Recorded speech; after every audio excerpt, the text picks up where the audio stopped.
The first thing we're gonna do is pray that this phone don't fall because I got it propped up on this little thing, y'all.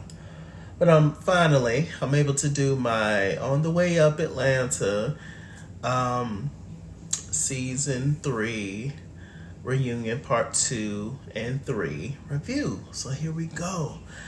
I didn't know that this is gonna be the end, y'all. There's gonna be no more On the Way Up Atlantas. I'm sad. Yes, indeed. Great YouTube series. But On the Way Up Entertainment is not done. There's plenty more, stuff to check out. And I'm excited for the future. Hopefully I get to meet all these people one day. Okay. So part 2, Destiny, she was talking to Ebony. And she asked her about the film that Mark was putting together with her and Chauncey and Kenneth and stuff. And she said, well, the film didn't necessarily work out with her schedule, with Mark's schedule, etc. But, she saw something that he put out and wishing everybody the best, etc. She says Chauncey and Kenneth was pretty cool. They asked Mayday, who's good friends with Mark, asked him, do you feel like Mark should have stayed on the show? And Mayday said no, because he didn't want to be here. Mark had that whole scene with Devonta where they got into it, and Mark was not appreciating the fact that in his scene, in his segment where he wanted to be talking about the work, that they were kind of bringing up drama from that's when Kamori and Brandon got into that fight. Mark was not in attendance during that. And he also just, was just irritated and just felt like, well, why are we even talking about this? This has nothing to do with me. Devonta was trying to explain to him, I understand that, but this is a reality show and this is an ensemble cast. And this is just what they do on reality shows. They sit and talk about whatever foolishness happened the day prior. And that's that. And that's very true. So I understand both sides. But Mark is doing, fine to my knowledge, so good for him. Okay, Destiny asked Kamori about why Phil acted as if he didn't know him and stuff, and she was just like, well, Phil was just being shady because Phil apparently auditioned for Kamori's show on YouTube, where it was him, Trey, and 2 other people. And, they would discuss, things related to LGBT people and hot topics and those kind of things. So I think it was called Let's Talk About It, which I think Kamori said is coming back, or a variation of it, a podcast or something. So I'm excited about that. So yeah, he was just like, Phil was just acting shady. Phil was not there. Let me see.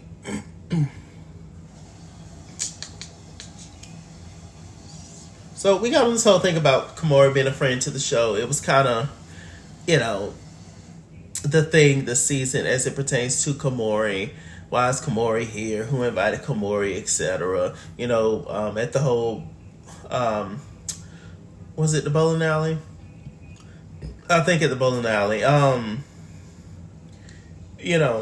Everybody was expecting Trey apparently, but Kamori ended up showing up, and we all know what ended up happening. But it was just this whole thing of who is Kamori, why is Kamori here, blah, blah, blah. Apparently it was production that said that they didn't feel the need to tell every single person on the cast that there's a new cast member, etc. And everybody starts off as a friends to the show, and then they just kind of work themselves in or see how they gel with the other cast. Which I was like, okay. I mean, that at the end of the day, the cast is not in charge of casting and stuff, and so it's not much that they can say. I mean, they can have their opinions, but I mean, ultimately it's up to Devonta and Destiny and the other producers. So yeah, Trey kind of summed it up really well for me.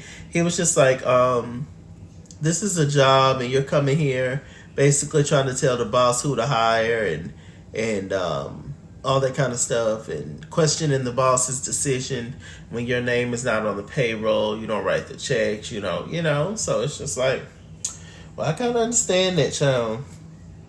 But I don't understand why that was a thing. Who is Komori and why is Komori here? Because Komori is clearly a part of the cast. He's on the opening credits.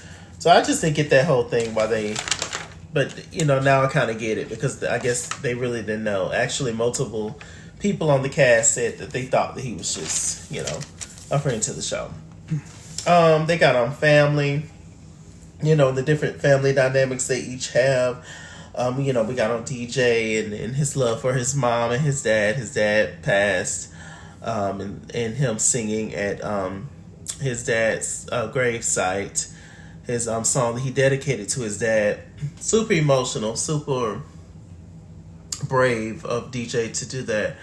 I probably couldn't have did it, to be honest. Komori, he talked about his dad, his relationship with his dad, that he was a good dad through the phone. His dad was in jail up until he was like 13 or 14. He got out and realized Komori was gay. And, but besides that, Komori's dad and Komori's mom didn't work out. He went on and married and I think had other kids and stuff, but he always felt like he kind of failed Komori, I guess because he was gay. And, but in today's time, they seem to have a better relationship, so that's good. On the flip side, Trey's dad, who looks just like Trey, well, Trey looked like him, I should say. He, loves his son. He is proud of his son, and I love that. Being black and gay is a trip. It is a lot. Many times you end up having to teach your parents, teach your aunties, what this mean, why this is this way, things you can say, the things you can't say, etc. I don't know why, but in my opinion, I feel like all black people, we are automatically just raised to be homophobic, all of us. Even the ones that are gay. We all are just raised. We know. I knew from a little child, me talking a certain way, me holding my hands a certain way, me walking a certain way, me dancing, doing any kind of feminine, quote unquote sports, gymnastics, ballet, cheerleading. None of those things I actually could do, by the way, or good at. But I'm just saying, I just knew that it was just certain things that was just said to me while I was just like, before I even knew what gay was, I knew it wasn't okay to be gay. So it just takes a lot of unpacking all that, and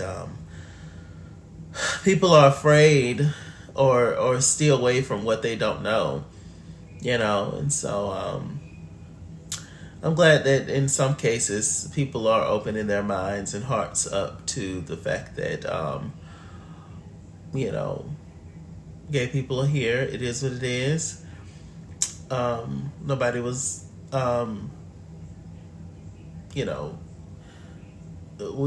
were just born this way. I mean, it's not a choice. Being whatever race you are is not a choice.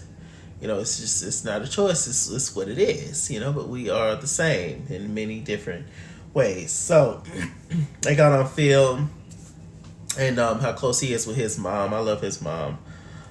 Sunny, her relationship with her mom, how much her mom loves her. And Sunny also talked about this story, how she related to Brandon. She said that she met her dad when she was 25 and she didn't realize how much they had in common, and she was just like, it really is important to know both of your parents so that you can really, it really helps you piece together exactly who you are. I actually resonated with Sunny in that moment because I felt the same way. I met my dad at 30. He passed away August 2020, and that's when I met my siblings. I'm the only child on my mom's side. So yeah, it's definitely, there's so many things that I have wondered about myself, why I think a certain way or do things a certain way or like a certain thing. And some of that have been pieced together with my dad's side of the family. So I can feel that. Nebraska, let me see. She talked about the passing of her mom and her boyfriend, and she lost her great granny all in 1 year, and she has just been through a lot. You know, she's kind of numb to a lot, and it's a lot of things that Nebraska don't want to unpack and talk about, which I understand. It's super emotional and super sad and, you know, annoying, and, you know, you don't want people to judge you and all. I get all that, but I just don't want Nebraska to like snap on somebody one day because she's holding a lot back. I don't think she will, but I mean, you know, we're all people and things happen, and sometimes life is overwhelming, and yeah. So that was that. Let me see.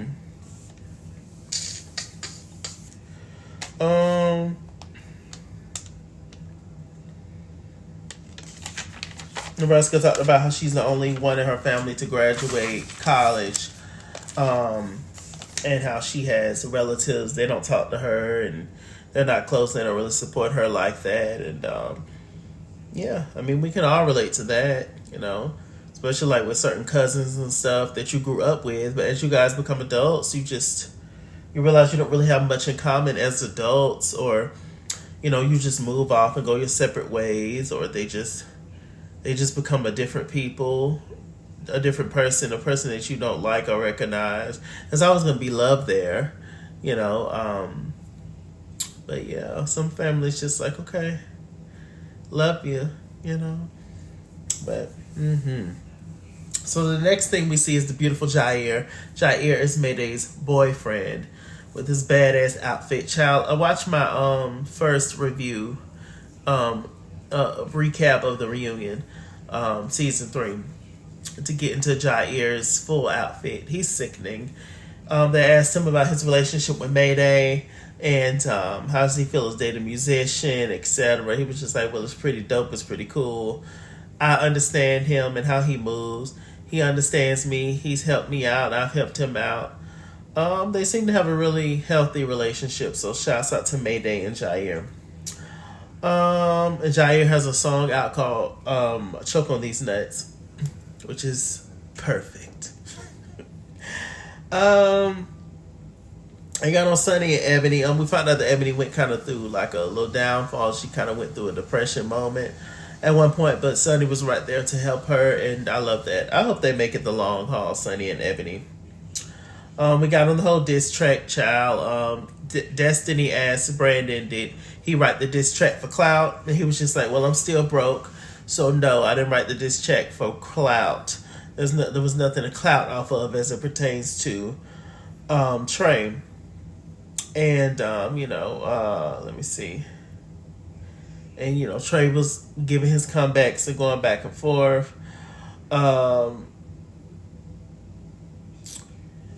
Brandon was offended because Trey acted as if he'd never met him before. When they did show proof that Brandon and Trey have met each other multiple times. Trey claims that I meet hundreds of people, and I can't remember everybody. I never forget a face, but I don't know names. So it's just like, well, you can't really be that, you know, upset with me about that. I think it was a multitude of things that night as to why that whole thing blew up how it did, for sure. But they really could have been over this stuff, Trey and Brandon. Let me see. More called Brandon a bully. You know, him and Brandon was kind of going back and forth for a while. You know, Brandon make a lot of good points. Brandon's feelings are valid. Trey's feelings are valid. You know, and a lot of conversations could go over a lot well. And you know, I love me some Brandon, but Brandon, it's like he can say a statement and it's non-disrespectful. He could just be very direct and explain his feelings, but then he'll like throw a shot and take a dig in there, and then it's just like all the good stuff that you just said, it just kind of gets poisoned in a way, and because that's all that the other person here that you're arguing back and forth with. So I did. That was a lot of that happening. So I do wish that Brandon would have shown a little bit more of his heart, even to the people that he don't like or the people that he's beefing back and forth with. Because as strong as they think they are, or whatever, I mean, we're all still people. We all still have feelings. And, you know, you can get more bees with honey than vinegar. But yeah. Okay. You know, Trey already said that Trey says he's meet people all the time. He don't remember them, child. They got Mayday Christmas party, how everything happened. It went to shit. It was just, it was craziness. It really was. Let me see.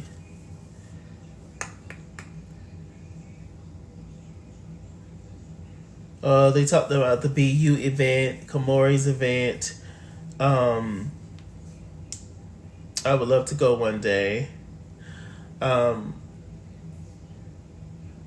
They talked about the dodgeball game, said that it was funny. And they also sent out a rest in peace to Giovanni. I guess he was there playing tag with them, and so rest in peace to him. Let me see. They talked about the retreat. Brandon said he thought it went well, and is trying to stay open to creating a relationship with his biological mom. Let me see.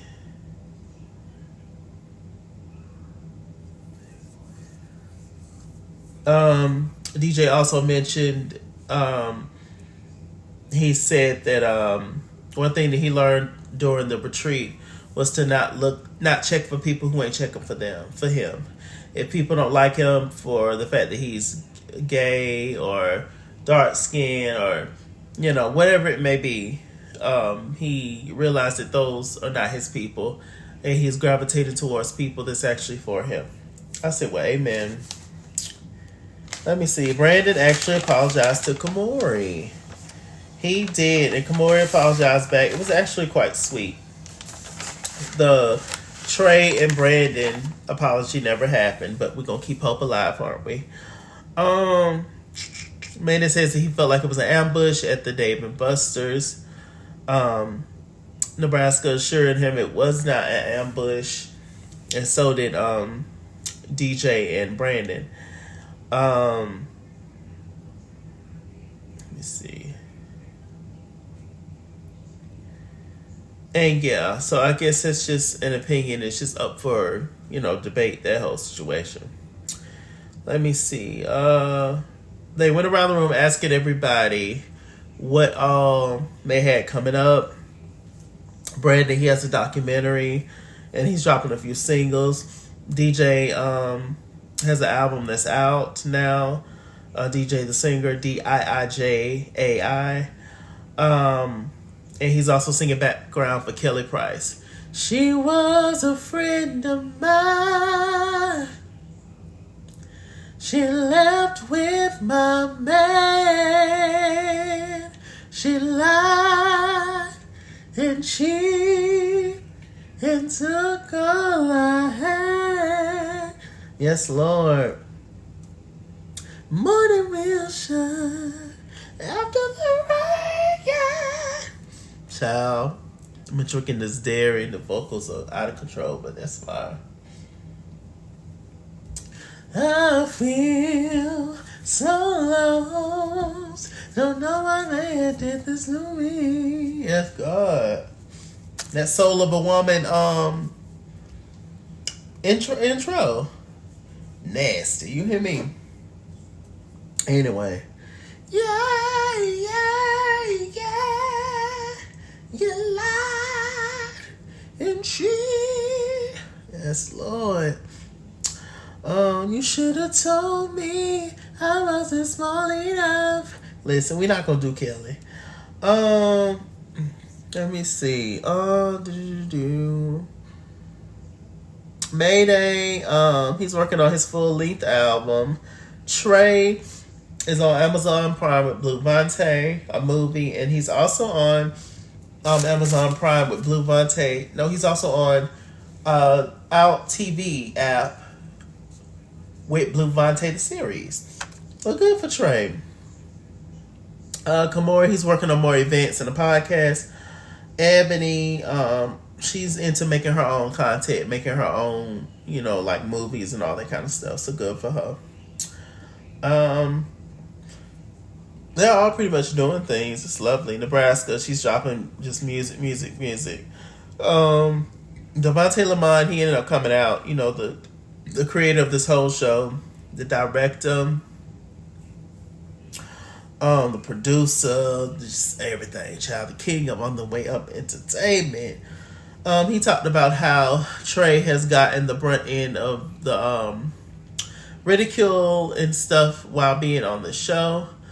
He admired his strength to want to just keep coming back to the show.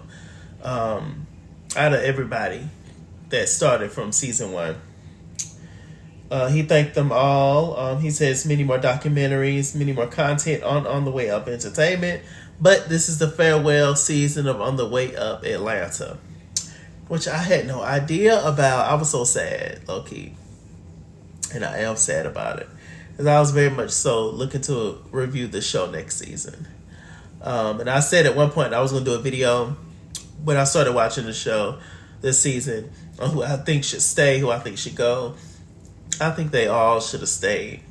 If there is to be On the Way Up Atlanta season 4, I think they all should stay because we need to see the progress. We need to see, the outcome of some of these relationships, But I don't know. I'm a fan of the show. I'm rocking with On the Way Up Entertainment. I am excited to see what else they give, though. But I am going to miss On the Way Up Atlanta. But we'll see, child. Who knows, child? It's been a pleasure. It's been an honor. Connecting with different people on the show. And it's been lovely. Shouts out to Diijaithesinger who let me know about the show. It's been pretty dope. It's been a wild ride, child. But we ain't over yet. With that said, I'm MrChalaki. MrChalaki on Google+. Follow me at SKidsWorld on Instagram and Twitter, at SKidsWorld89 on Snapchat, Chess King on Facebook, MrChalaki on Cash App and PayPal, MrChalaki on TikTok. And as always, run me my money or run me my fade. Run me my money the way I get paid. Stay black, stay tuned. And I'll see you guys later. Bye.